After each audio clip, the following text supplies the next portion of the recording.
Bienvenidos a un nuevo programa de personajes de la Venezuela virtual. Esta vez estoy con una amiga que pues vivió aquí en Viena, aquí la conocí, pero ahora está de nuevo en el nuevo continente, pongámoslo así.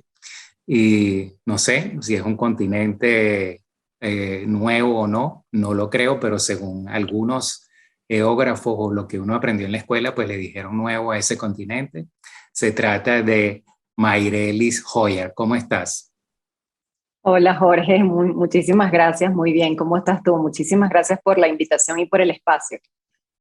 Bueno, recordando cuando estuviste aquí, pues que eras bastante joven, pero ya eras una profesional y aparte de eso, bueno, pues eras de las personas expertas en socialización y en, digamos, en descubrir todo lo que es posible que se pueda descubrir como persona joven en una ciudad como Viena. ¿Cómo te ha ido después de Viena? Bueno, después de Viena, Viena fue un... Viena, yo llevo siempre a Viena en mi corazón, realmente tengo recuerdos hermosísimos, ¿no? Viena, yo me atrevería a decir que siempre va a ser mi ciudad favorita, tengo muchos recuerdos hermosos allá. Estuve un año y medio aproximadamente, y, y bueno, fue una época en la que fui a estudiar alemán, como tú decías, aproveché como todas las bondades que tiene y que ofrece una ciudad tan hermosa como Viena. Y bueno, y finalmente después de ese tiempo y de ese periodo que estuve allá, yo decidí regresar a Venezuela, aunque realmente después de regresar fueron pocos los años que estuve ahí porque finalmente migré y estoy actualmente en Ecuador, en la mitad del mundo. Exactamente. Mira, bueno, por lo menos me imagino que tienes luz 12 horas al día todo el año. Así es, así es. Realmente el cambio fue importante. Cuando yo llegué aquí a Ecuador, mira, yo ya tengo más de 7 años aquí en Ecuador. Yo voy a cumplir el año que viene 8 años. Yo salí de Venezuela en marzo del 2014. Y claro, la situación cuando yo me vine para acá, para Ecuador, realmente eran muy pocos los venezolanos que habían acá para ese momento. Acuérdate que realmente hemos ido saliendo, digamos, como poco a poco, pero muchas más personas han salido en los últimos, ¿no? En los últimos años, más recientemente, ¿no? Y cuando yo vine para acá, yo siempre cuento la anécdota de que, claro, cuando yo llegué al supermercado era como, o sea, realmente tenías de todo. Y para mí particularmente me pasaba que cuando yo veía a alguien acercarse a agarrar una harina pan, era como, Dios mío, me brillaban los ojos y quería acercarme, saludar, porque éramos muy pocos los venezolanos para ese momento que estábamos. Hoy en día, bueno, la harina pan ya es prácticamente un producto más aquí, así como muchos otros productos de los que consumimos nosotros, porque ya la cantidad de venezolanos que hay aquí en el Ecuador realmente es bastante grande. Bueno, se podría medir la expansión venezolana con la harina pan. Te informo que en Viena todavía no se consigue en todos los supermercados, pero hay mucho más supermercados, sobre todo los asiáticos, en los cuales se consiguen y ya yo tengo harina pan en mi calle. En tu Sí, calle, imagínate, qué maravilla, qué sí. éxito. Bueno, o sea, ya eso lo considero. Tú sabes que cuando yo me vine acá, pues no había, hace 30 Claro, años, ¿no? Y claro. cuando mi hijo nació en Alemania, nos la mandaban por correo normal y se podía mandar hasta plátanos por el correo normal. Entonces, Imagínate. hoy en día no puedes mandar muchas cosas en el correo normal o en DHL, no puedes mandar plátanos y esas cosas por cuestiones de restricciones que ya conocemos por qué hay restricciones, pero en esa época sí se podía hacer esas cosas, leche en polvo, plátanos, Claro. harina pan y esas cosas, ¿no? Pero ya lo tienes en tu calle, en todo caso, ya lo tienes Sí. cerquita. Y también hay plátanos, que Qué no siempre maravilla, maduros, pero también hay qué en estos maravilla. lugares, pues. Mira, bueno, sé que te casaste también, ya formas parte de Sí, las personas que se han casado, que han dado ese paso. Es algo que hay que sí, hacer en esta vida. sí. Es Sí, un experimento, es una cosa que hay que hacer en el checking list. no sé si, yo no diría que es algo que hay que hacer necesariamente, creo que definitivamente si llega la persona, si te sientes bien, si si sientes que definitivamente es con esa persona junto a la que puedes hacer o construir, digamos, tu proyecto de vida, definitivamente es una linda decisión, ¿no? Siempre que se base, por supuesto, en la comunicación, en el respeto, en el apoyo, en el trabajo en equipo.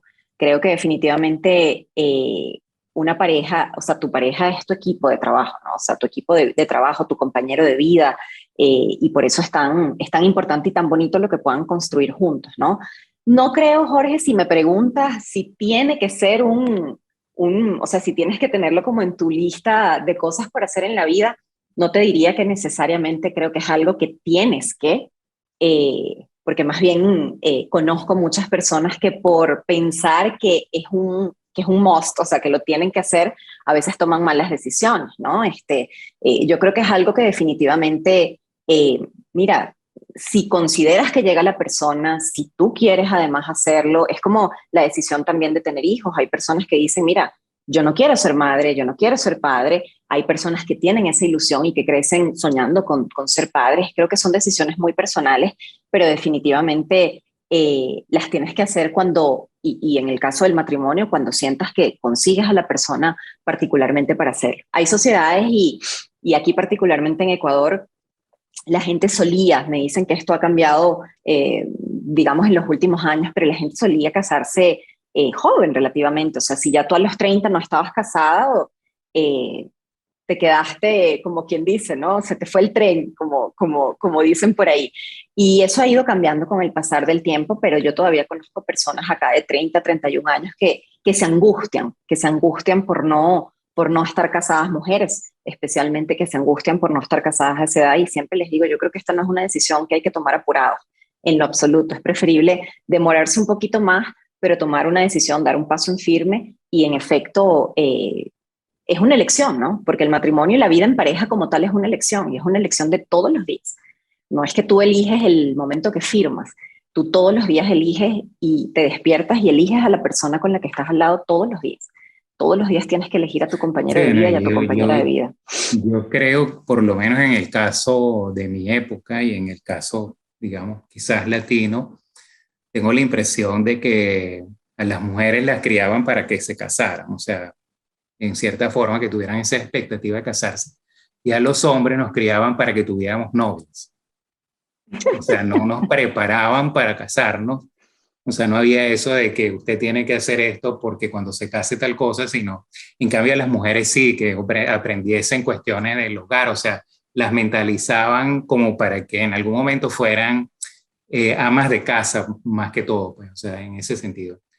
Y madres, ¿no? No recuerdo ningún tipo de instrucción en dirección a amo de casa, sino más que Ujú. todo, pues lo que veía así, la presión que teníamos los hombres jóvenes era que tuviéramos novios. O sea, eso era la presión, las preguntas, mientras que quizás a las mujeres les preguntaban más, ¿y tienes novio? ¿Cuándo te casas? Cosas así. No sé si eso ha cambiado, pero yo creo que eso era así. Ha cambiado un poco, te digo, aquí hay culturas que siguen siendo quizás un poco más tradicionales que otras, o que siguen quizás manteniendo esas creencias, si se quiere, ¿no? Que además son creencias que van pasando como de generación en generación, pero afortunadamente creo que los tiempos han cambiado, y definitivamente creo que el éxito de una familia es cuando en efecto hay un trabajo en equipo, ¿no? O sea, que no se deja ni todo lo que es el tema del hogar en manos de una persona, en este caso de la mujer, por ejemplo, ni todo lo que es el trabajo en manos del hombre, sino cuando hay en efecto un trabajo en equipo y una sinergia que precisamente parte de eso, ¿no? De la comunicación y de los roles y de cómo eso se negocia, digamos, previamente, se habla previamente. Creo que ese es el éxito precisamente de un matrimonio y de una familia, ¿no? Entonces, respondiendo a tu pregunta, no considero que tiene que ser algo que tiene que hacer todo el mundo. Creo que tiene que hacerlo el que quiere y el que, por supuesto,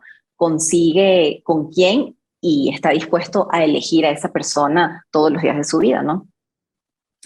Claro, eso también podría ser sin casarse, ¿no? Pero claro, También, la parte también. esta de casarse, pues no sé, legaliza, compromete y después complica más las separaciones. Yo soy coleccionista de divorcios, ya llevo dos y, Ya. y siempre me digo, bueno, había hecho falta esto o no habría hecho falta esto si, por ejemplo, como la gente joven de Europa que simplemente pues viven juntos y después se separan después de los 10 años, después de los 7 años, más o menos en la misma época en que se separan los que se casan, pero bueno, me imagino que con menos papeleo.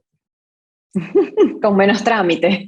Sí, Finalmente yo creo que el compromiso no te lo da el papel, ¿no? O sea, claro, tú me preguntabas específicamente del matrimonio, pero la vida en pareja va mucho más allá de un papel. La vida en pareja, como tú dices, ¿no? Tú eliges a una persona con o sin matrimonio todos los días, definitivamente. Eso va más allá de eso. sí, bueno, y tú hablabas también de los roles y eso. ¿Tú crees que deberían haber roles realmente definidos, o que hayan roles solamente para hombres, roles solamente para mujeres, o que en algún momento pues una persona es un coleccionista de posibles roles a tomar, que no necesariamente son todos hombre, todos mujer, y a lo mejor nos obligan a desechar algunos roles por ese tipo de clasificación? No sé, yo creo que hoy en día, por ejemplo, si tú te casas con o te emparejas y piensas el hombre va a ser el más fuerte, puede ser que el hombre se convierta en el más débil y la mujer se convierta en el más fuerte y viceversa. Pues, o sea, yo creo que los roles se definen en el camino. O sea, Claro. no es fácil que uno identifique qué roles va a tomar la persona con la cual uno va a transitar.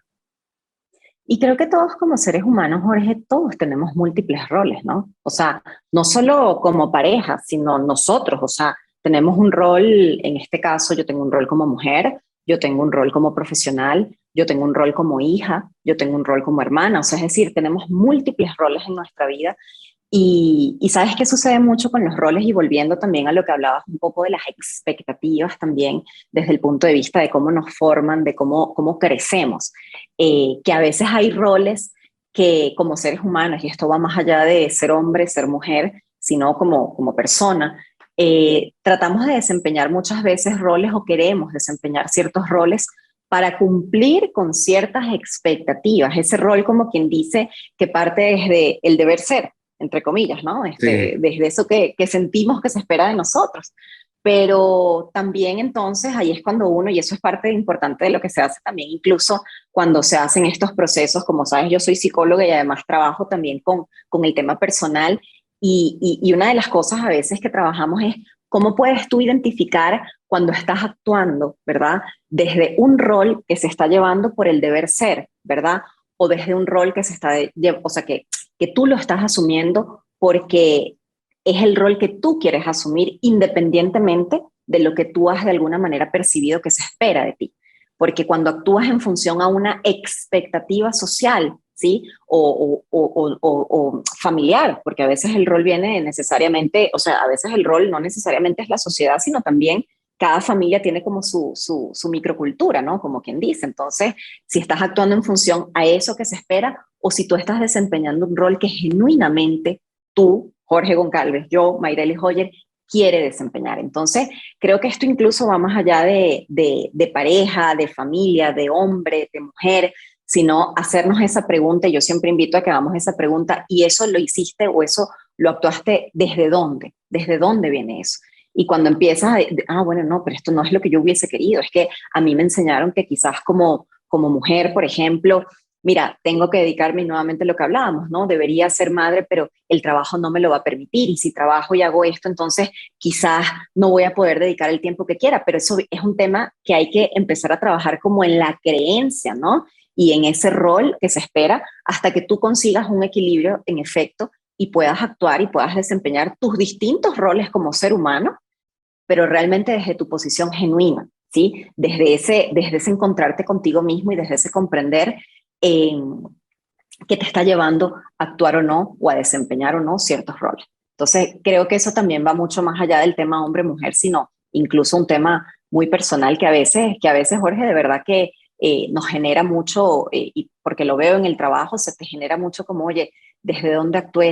Es que esto es lo que quizás siempre le escuché decir a mi mamá, siempre escuché decir a Oye, mi yo, papá. yo estoy harto de las conversaciones tipo cliché que Ujú. hay sobre los roles, sobre, por ejemplo, las personas como yo, pues que se supone que somos baby boomers que empujamos un coche, que hubo la época de los hippies, que hubo la época de casi que de vestirse de flores, que toda esa broma, y todavía cuando tú escuchas las conversaciones parece que no hubiera ocurrido eso, parece que que los hombres nunca hubieran cambiado pañales, parece, o sea, a nivel de conversación no se ha digerido que ya hubo un cambio, pienso yo. Ujú. Y O sea, un cambio importante, Jorge, y como decíamos, un cambio que empieza desde cada uno. O sea, ese cambio empieza, y claro, en la medida en la que tú, como acabas de decir, oye, o sea, estoy cansado de escuchar eso porque y lo hablas desde tu vivencia, desde tu experiencia personal, entonces dices, bueno, ¿cómo bajas tú también y cómo eso va precisamente calando también en todas las generaciones? Porque así es el tema, ¿no? De las creencias, de los roles, eso inevitablemente es algo que va calando en familia, en casa, y por ende, por supuesto, se va expandiendo en la sociedad, pero que definitivamente, como tú dices, ha habido un cambio, y creo que tiene que haber un cambio, que ha sido un cambio también para bien, ¿no? mira, por ejemplo, este caso de que la mujer es exitosa y se convierte en el sustento del hogar y el hombre se dedica a amo de casa. La presión que tiene ese hombre es muy alta porque hasta incluso la mujer sabe que delegó bastante en el hombre, le pone presión como poniéndole menos hombría. O sea, como Uh -huh. diciendo, bueno, yo soy la que... Y eso, o sea, yo creo que todavía no se ha madurado mucho. En lugar de decir, bueno, yo soy la que genero los cobres y bueno, gracias que te tengo a ti, que me tienes la casa lista, que están los niños limpios, que te ocupa de los niños del colegio. Eso es muy difícil que ocurra así, como te lo digo, sin costos de que el tipo es un vividor, es un chulo, la pobre. O sea, ese tipo de discurso es muy pregonado. Sí. Y por eso creo que es súper importante el trabajo personal, ¿no? El trabajo individual que hace cada quien, porque como ya sabemos que a veces precisamente este intercambio de roles y esto que puede suceder, y nuevamente volvemos a este deber ser, ¿no? A esto que hemos escuchado por mucho tiempo, por muchas generaciones, que se espera de nosotros. Cuando ya tú, de alguna manera y de forma personal, precisamente trabajas en eso, esas expectativas, eso que dicen de afuera, eso que tú puedes incluso pensar que se está diciendo, que se está pensando, o comentarios reales que te llegan, cada vez de alguna manera tú los interpretas y los tomas de otra forma, porque ya tú internamente y en casa, si este fuese el caso, como tú dices, de estos roles, si ya internamente hay una comunicación y esto es un acuerdo, lo que importa es el acuerdo que estableciste tú, puertas adentro, no de alguna manera lo que se continúa diciendo puertas afuera, ¿no? Porque finalmente, como decíamos, cada familia, cada pareja también toma sus decisiones y lo importante es que haya comunicación, que haya una constante negociación, porque tú bien lo sabrás, una relación es una constante negociación. O sea, estamos constantemente negociando y negociando no, o sea, negociando no me refiero a temas económicos, negociando puntos de vista, dialogando y finalmente y si esto fluye, pues bueno, externamente ya como tú dices, ¿no? Lo que quieran decir Sí. quedará muy de aquellos que lo digan, pero tú como tal y tú con la seguridad que tienes desde dónde estás actuando, pues esto va a tener un menor impacto, ¿no? Por lo menos negativo. No, todo tiene un costo que tú pagas. Obvio que cuando vives con una persona, pues pierdes un porcentaje de tu esfera íntima, pierdes un porcentaje de tu privacidad, de tu libertad y eso, pero claro, asumes ese costo siempre y cuando, digamos, valga la pena lo que obtienes a cambio, ¿no? O sea, siempre eso hay que evaluarlo todos los días. Este costo que estoy teniendo por llevar este plan, me trae o no me trae beneficio, me siento bien o no me siento bien, ¿por qué lo hago? Lo hago por mí, lo hago por el plan, lo hago por los demás, lo hago por nosotros. O sea, ese tipo de micro preguntas, quizás no hacérsela todos los días, pero de vez en cuando hacérsela para hacer cualquier tipo de movimiento o corrección que haya que hacer antes que sea tarde. Es bueno evaluar ese tipo de cosas. Quizás en los momentos en que todavía tú puedes decir, bueno, puedo corregir el rumbo de las cosas, puedo tomar mini decisiones y no super decisiones, pues pienso yo, ¿no? Uh -huh. Es Y, importante. Y dijiste algo porque dijiste algo que claro, que cuando tomas estas decisiones de repente pierdes un poco. Y creo que aquí es súper importante y siempre, que es algo cuando hablamos de familia, cuando hablamos de pareja, es muy importante que tengamos en cuenta, Jorge, que siempre hay como, cuando decides hacer familia, tienes como tres pilares importantes, ¿no? Que tienes que conservar y que tienes que cuidar muchísimo. El primer pilar es el yo, o sea, es mi espacio, son mis gustos, son mis motivaciones, son mis necesidades, que son, pero, o sea, son muy mías, ¿sí? El segundo pilar es el pilar de la pareja, que en efecto es cuáles son los espacios, cuáles son los gustos, cuáles son los momentos que tengo yo en pareja, ¿sí? Y el tercer pilar es el de la familia, cuando ya llegan, por ejemplo, hijos, que sabemos que cuando hay hijos también, entonces obviamente ocupan un espacio sumamente importante y obviamente requieren un tiempo muy importante, pero fíjate que estos pilares van así tal cual en el orden que te los dije, porque si el primer pilar, si la primera parcela, que es la tuya, no está bien, si tú no has cuidado en primer lugar, Jorge, de ti, de lo que a ti te mueve, de lo que a ti te motiva, de lo que tú necesitas para sentirte bien, si esa parcela no está bien cuidada, la segunda parcela va a estar como fallosa y la tercera parcela también. Entonces, cuando tú decías sí, cuando ya tomamos estas decisiones y vivimos en familia, perdemos. Sí, y por eso es tan importante también, o sea, sí y no, porque si tú cuidas mucho y tienes súper claro y de entrada dices, yo cuido de mi parcela y eso no significa que yo te ame menos, que yo esté menos comprometido, pero hay cosas que son mías y que yo tengo que cuidar por mi bienestar. Si tú estás bien, en pareja también, digamos, las cosas pueden funcionar mejor, que por supuesto siempre van a haber muchas variables que entren en juego y por las que eventualmente eso pudiera cambiar, pero a lo que voy, siempre es importante cuidar de estas tres parcelas tan importantes, ¿no? El yo, la pareja y la familia. Y cada una tiene sus espacios, cada una tiene sus motivaciones, cada una tiene sus momentos y hay que cuidar mucho de ellos porque precisamente si no, a veces entramos sintiendo que estamos perdiendo mucho y la idea es que más bien lo veamos como un ganar-ganar en el que cada parcela sea sumamente respetada por el bienestar de cada una de las personas, ¿no? Que forma parte de esa familia, de ese núcleo familiar. Sí, bueno, lo otro, no sé, esta cuestión que se supone que las mujeres piensan distinto a los hombres o los hombres distinto a las mujeres, que por ejemplo uno de esos clichés que existe por ahí es que las mujeres pueden hacer varias cosas a la vez mientras que los hombres son secuenciales, de que los hombres son más analíticos, que las mujeres son más intuitivas, etcétera. Yo creo que eso también en cierta forma son bastantes clichés y que quizás en algunos casos, en todo caso, se han dado por el tipo de educación. Tú has practicado más un tipo de cosas que otras. O sea, en el momento en que desde niño te dicen eres más analítico, esto es lo que te toca, suma, resta, no sé, y a las mujeres las desvías en otra situación, que no siempre es posible, porque se dan casos de mujeres que han calculado la trayectoria de los cohetes de la NASA, por ejemplo, a pesar de todos esos clichés.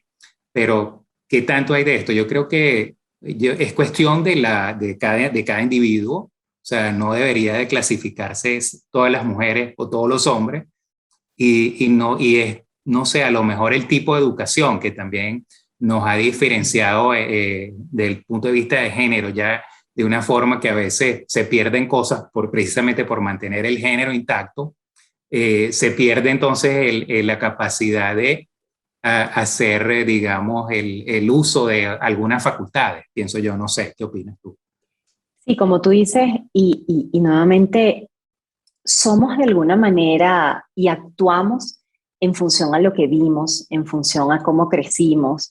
Ojo, todas las personas también y que hemos hecho procesos además personales, por ejemplo, que hemos hecho procesos terapéuticos, que hemos visto hacia adentro, ¿sí? Muchas veces podemos en efecto de alguna manera trabajar en esas creencias, porque nuevamente volvemos a lo mismo. Finalmente, ¿cuál es tu sistema de creencias? Tu sistema de creencias se forma con esos valores que te inculcaron, con esos pensamientos que de alguna manera te dijeron desde chiquito, ¿no? Lo que tú decías, tú eres más analítico y posiblemente entonces a la niña le decían, y tú eres más, entonces, ok, si yo crecí pensando quizás eso, posiblemente en efecto desarrolle más eso Porque fue lo que crecí pensando, ¿no? Entonces, nuevamente es trabajar también en las creencias, y las creencias no son más que eso, ¿no? Cómo crecimos, cuáles fueron los valores que se me inculcaron como individuo, cuáles fueron las experiencias también ante las que yo estuve expuesto. Entonces, esto sí juega también un rol importante, ¿ok?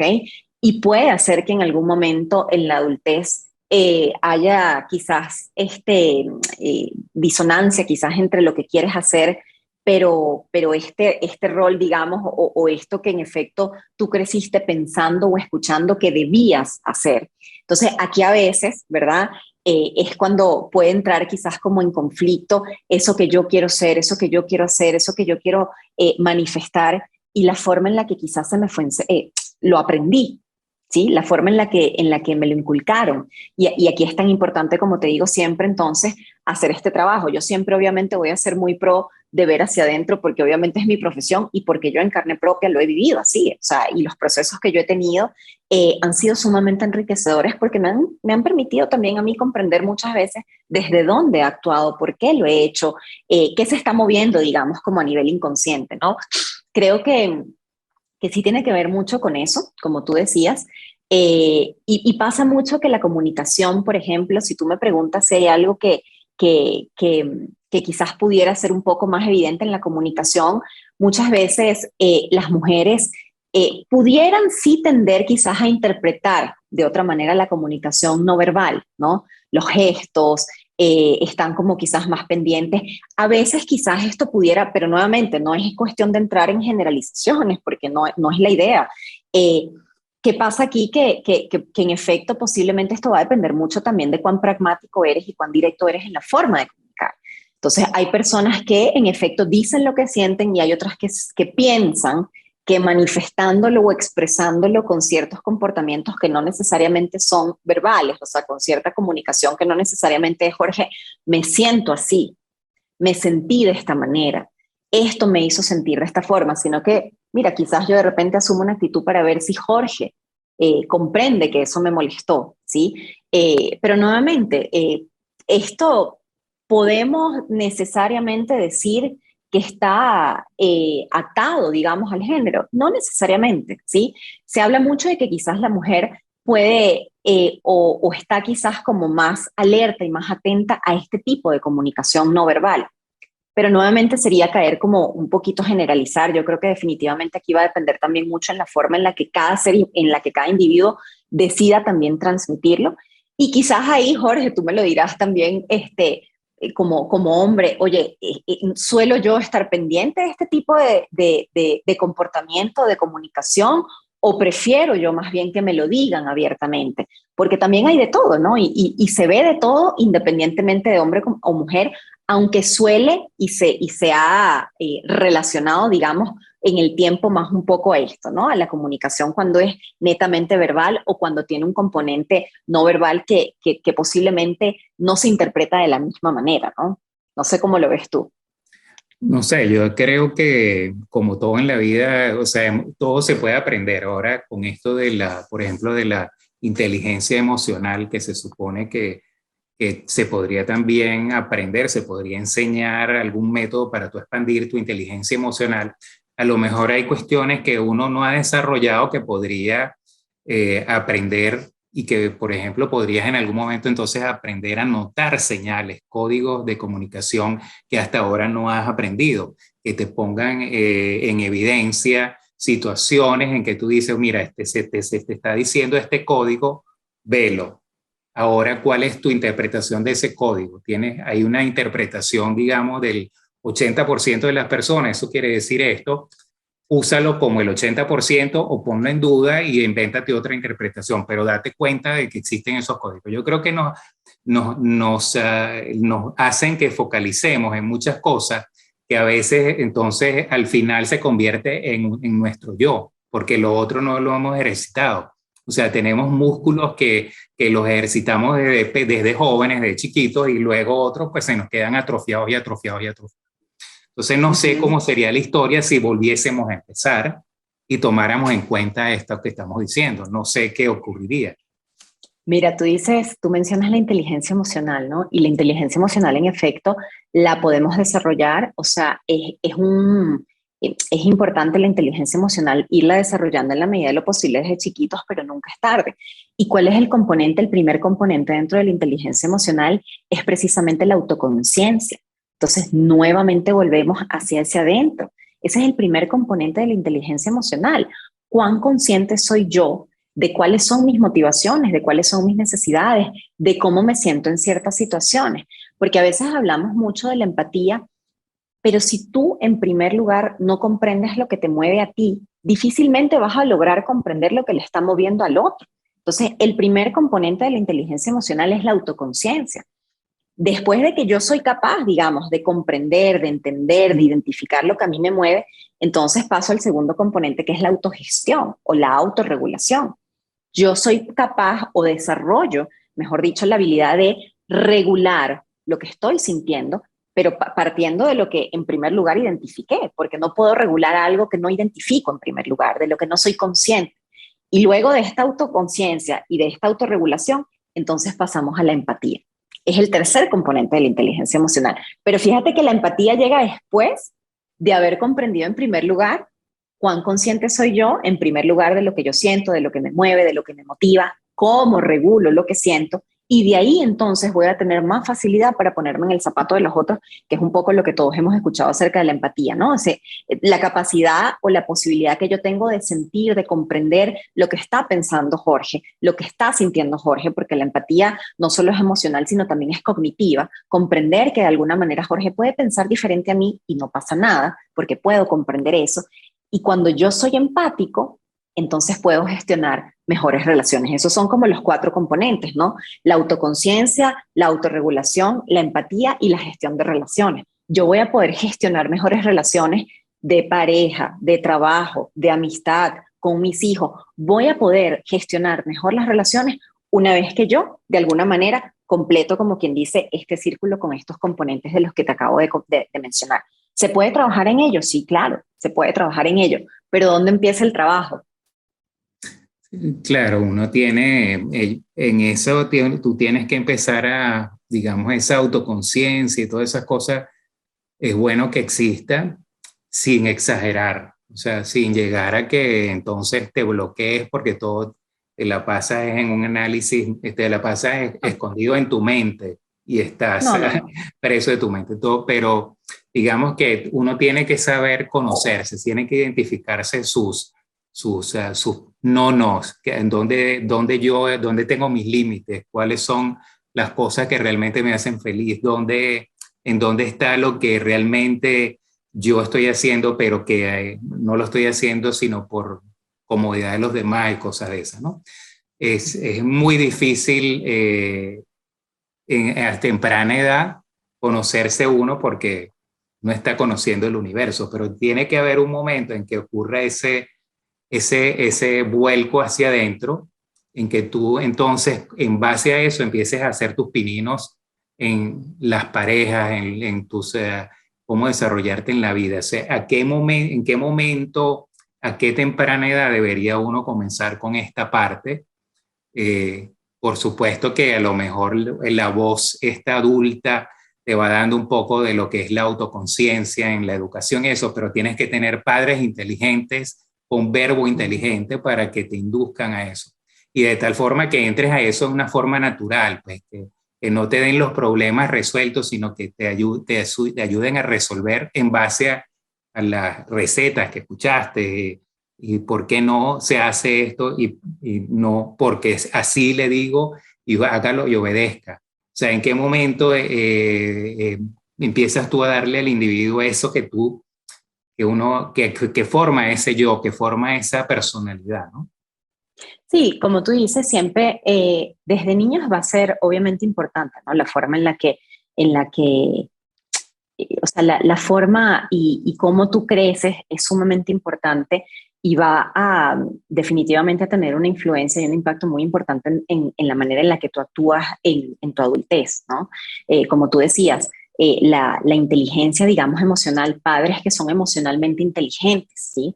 Y sabes que hoy en día, desde hace muchos años ya, se sabe que no solo, o sea, la inteligencia no es solo hablar desde el punto de vista intelectual, sino cuán hábil soy yo también y cuánta facilidad tengo yo también para gestionar mi parte emocional. Un padre que es emocionalmente inteligente va a validar las emociones también de sus hijos, ¿sí? Yo siempre digo, Jorge, hemos crecido a veces en una sociedad, así como tú decías, ¿no? Que muchas veces crecimos hablando de roles, etcétera, y hemos hablado a veces que hay ciertas emociones, las hemos catalogado como malas, como, no, mijito, no llores, séquese las lágrimas, no, y a veces ojo, porque así crecimos y porque por muchos años se ha visto de esta manera y validar esa emoción también que siente ese niño, validar esa lágrima que en algún momento quizás también ese niño expresó por algún motivo, es desde chiquito empezar a decirle, Jorge, entiendo que te sientes triste por esto. Jorge, entiendo que te pudo haber quizás dado rabia esto. O sea, empezar a poner palabras también desde chiquitos que el niño pueda identificar por qué me sentí triste, por qué me dio rabia, porque esto me dio alegría, o sea, empezar no, o sea, porque esto no necesariamente significa que desde niño una persona tenga que hacer algún proceso terapéutico. Mira, hay personas que nunca hacen algún proceso y funcionan, digamos, y desarrollan herramientas para sobrellevar el estrés, para sobrellevar las adversidades, muy bien, ¿no? Porque cada quien las va desarrollando en sus espacios, con lo que puede, con las herramientas que puede. Pero si en algún momento como seres humanos, en la adolescencia, en la adultez, empezamos a sentir que hay ciertas situaciones quizás que se nos pueden estar ya complicando sobrellevar y decimos, oye, no me siento muy bien con esto o realmente esta es una situación que me está afectando, mira, ¿por qué no levantar la mano también y pedir ayuda y tener una orientación, ¿verdad? Que profesional que te permita también como, bueno, desarrollar, es que nuevamente estoy pensando esto y estoy actuando de esta manera por esto. Y tomo lo que tú dices porque ciertamente no, esto no significa que voy a vivir, digamos, dentro de, o sea, rumiando, ¿no? Y dándole vueltas a los pensamientos. No, en lo absoluto. Significa que voy a validar lo que estoy sintiendo, que voy a comprender desde dónde viene esa emoción, por qué ciertas situaciones o ciertos pensamientos me pueden estar generando ciertas emociones, ciertos sentimientos. Y una vez que yo voy comprendiendo eso, por supuesto que también de alguna manera desarrollo herramientas para actuar de otra manera frente a esos pensamientos y a esesas emociones. Y por eso la importancia de gestionar lo que está aquí no significa, como tú bien decías, y me quedo aquí, porque eso tampoco es sano, ¿no? No va a ser sí, no necesariamente va a ser, es la salida, ni la forma, ni el camino, ¿no? Pero sí validar, sí comprender, identificar, y de esa identificación, de esa validación y de esa comprensión, yo voy a poder entonces gestionar. Y una vez que yo gestiono hacia adentro, gestiono también hacia afuera, con hijos. No creo que haya una edad específica, Jorge, en la que uno diga, a esta edad tengo que empezar ese trabajo, porque la vida también te va diciendo, ¿no? La vida te va hablando y uno va escuchando a la vida, ¿no? Oye, esto quizás, yo hice por lo menos, y te hablo de manera muy personal, yo hice un proceso cuando estudié psicología, un proceso psicoanalítico, además, un proceso de diván, el psicoanálisis tradicional freudiano, que era de acostarte en un diván. Y bueno, porque yo era estudiante de psicología y por supuesto me fascinaba todo esto y yo necesitaba también como profesional de la salud que iba a hacer ver hacia adentro. Terminé mi proceso psicoanalítico y ya después, hace pocos años, por un momento que pasé en la vida, por un diagnóstico que yo recibí de una enfermedad, yo dije, yo necesito también un espacio de contención y yo identifiqué que necesitaba también ese espacio. Muy psicóloga, muy profesional de la salud, pero es que eso es independiente de eso, o sea, tú tienes que identificar también en qué momento la vida te está hablando y te está diciendo, sentémonos y escuchémonos otra vez. Ya en este caso, no acudí, por ejemplo, a un psicoanálisis, que el psicoanálisis va más como hacia los primeros años de vida, sino que busqué otro tipo de enfoque que me permitiese también desarrollar herramientas con una contención emocional que yo necesitaba en ese momento y que también me ayudó, digamos, ¿verdad? A trabajar y a de alguna manera sobrellevar la difícil noticia que yo acababa de recibir. Entonces, va a depender mucho del momento de vida en el que estés, de cómo te sientes, del enfoque también probablemente con el que necesites tú también hacer, si es que es un trabajo terapéutico, digamos. Entonces son muchas variables que entran en juego, pero la invitación siempre es cada quien va a encontrar su espacio, si es hablando, si es haciendo actividad física, si es escribiendo. Tú que eres artista, Jorge, el arte para ti debe ser una forma de expresión que seguramente también cuando sientes ciertas emociones quizás te provoque pintar ciertas cosas y cuando sientes... Entonces, cada quien consigue su manera, ¿no? Cada quien consigue su forma de ir expresando, ¿no? Por la palabra, por el arte, por el baile, por el ejercicio, pero lo importante es que cada quien los consiga. Y nuevamente estas parcelas de las que hablábamos, ¿no?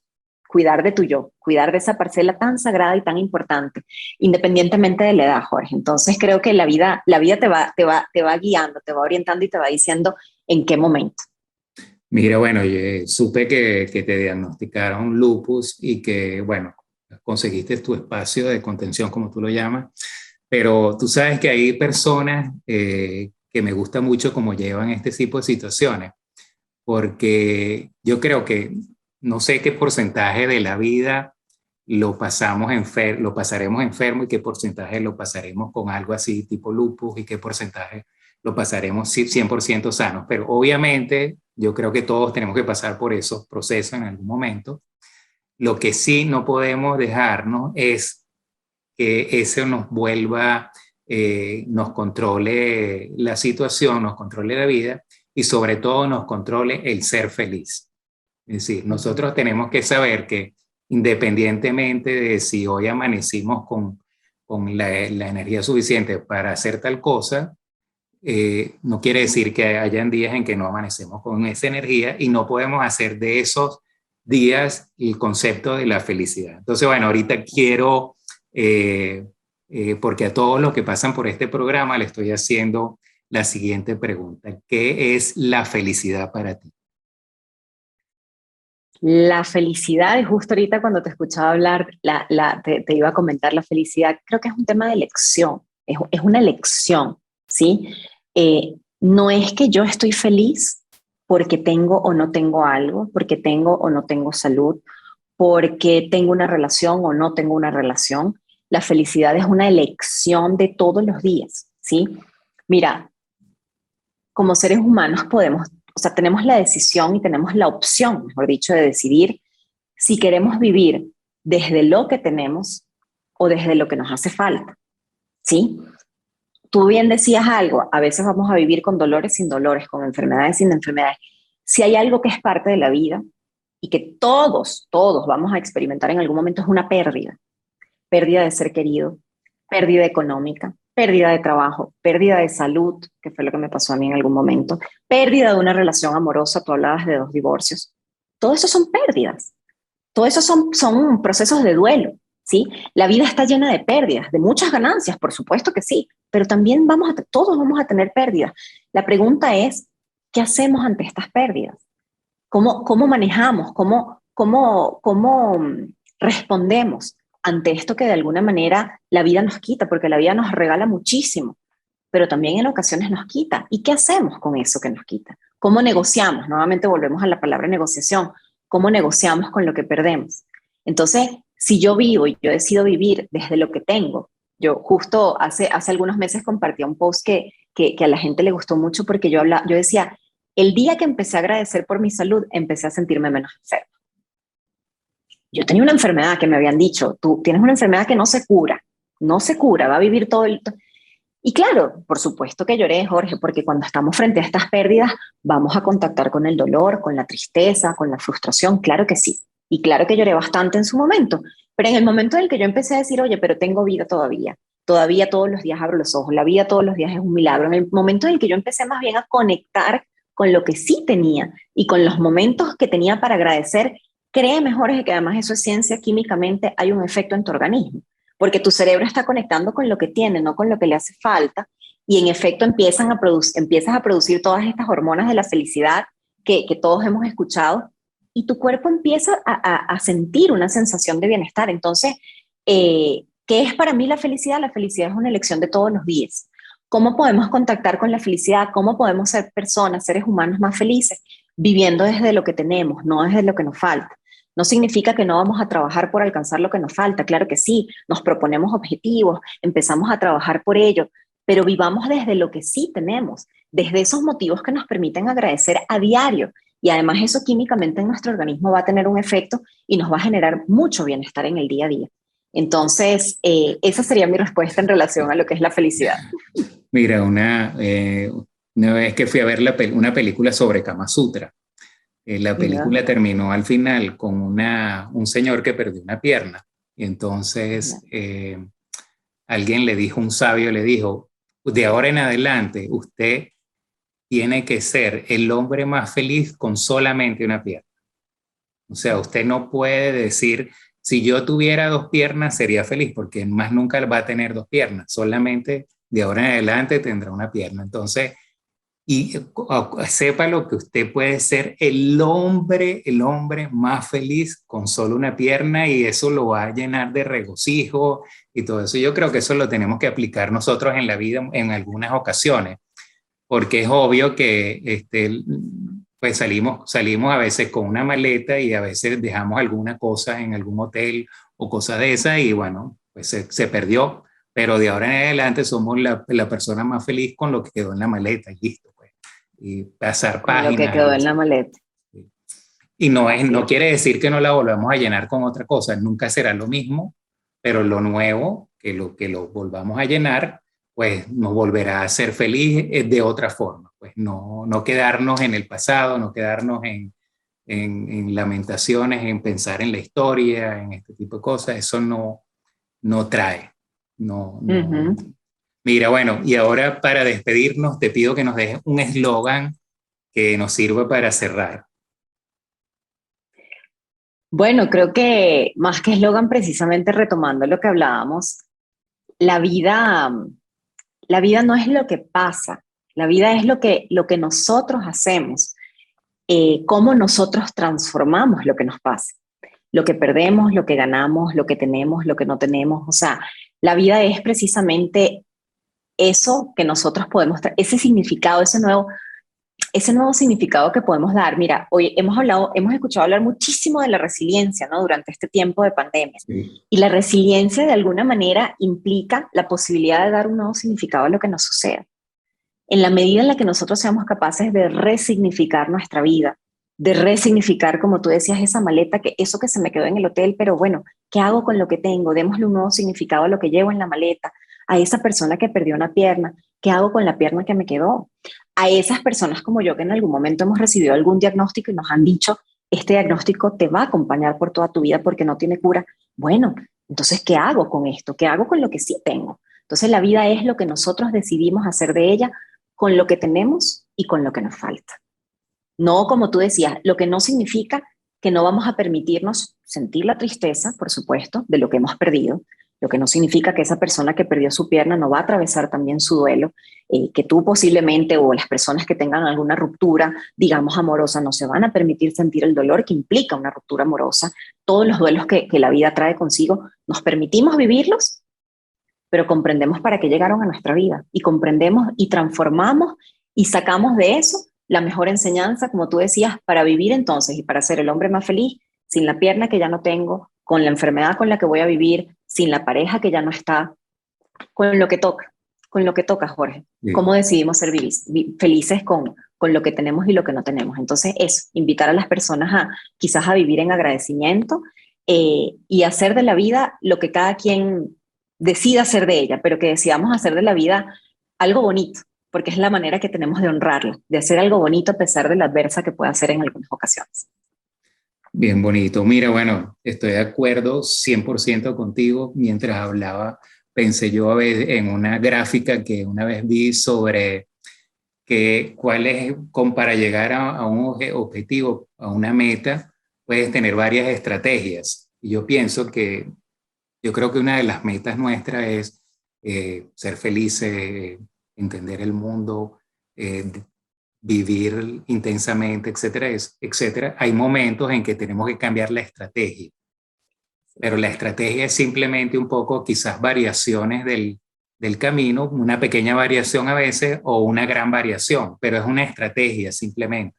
No quiere decir que no sea posible llegar a nuestras metas y, bueno, por supuesto, las metas fundamentales, pues hay metas que son, diría yo, pseudometas, que esas algunas se pueden desechar porque no tienen valor, pero las metas esenciales nuestras, quizás de esto de la felicidad, de ser nosotros, de poder sentirnos como seres que palpitamos y que sentimos y que absorbemos, bueno, en algún momento tenemos que volver a redefinir las estrategias, pienso yo, y eso es factible si nos ponemos a pensar, bueno, ¿cuál es la estrategia ahora?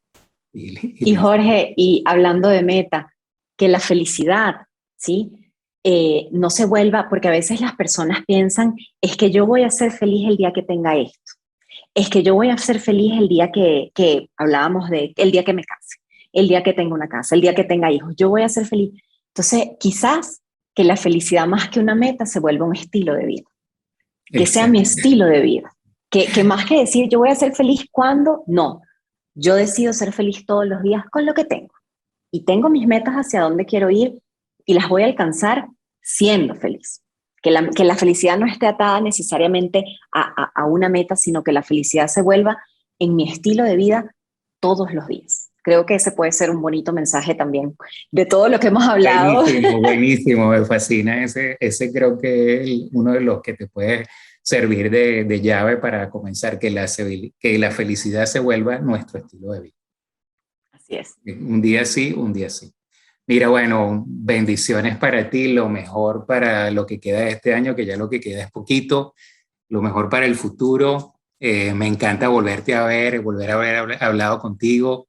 Veo que estás en una super onda, que eres una mujer que está ahorita dando bastante intelectualmente, brillas, digamos, como profesional, te siento que tienes esa capacidad ahorita pues de quizás decidir cómo ayudar a mucha gente o de emitir buena vibra. Y bueno, disfruta eso, que creo que incluso por Zoom se nota. Ay, tan bello. Gracias, Jorge. Gracias, de verdad. Súper lindo también vernos a los años, a los tiempos. Gracias por este espacio tan bonito, que sé que has estado conversando con muchas personas, con muchos profesionales, personas que desde su experiencia, desde su conocimiento en distintas partes del mundo, están aportando, dando su granito de arena por además hacer un trabajo muy bonito en nombre de todos los que en algún momento hemos salido.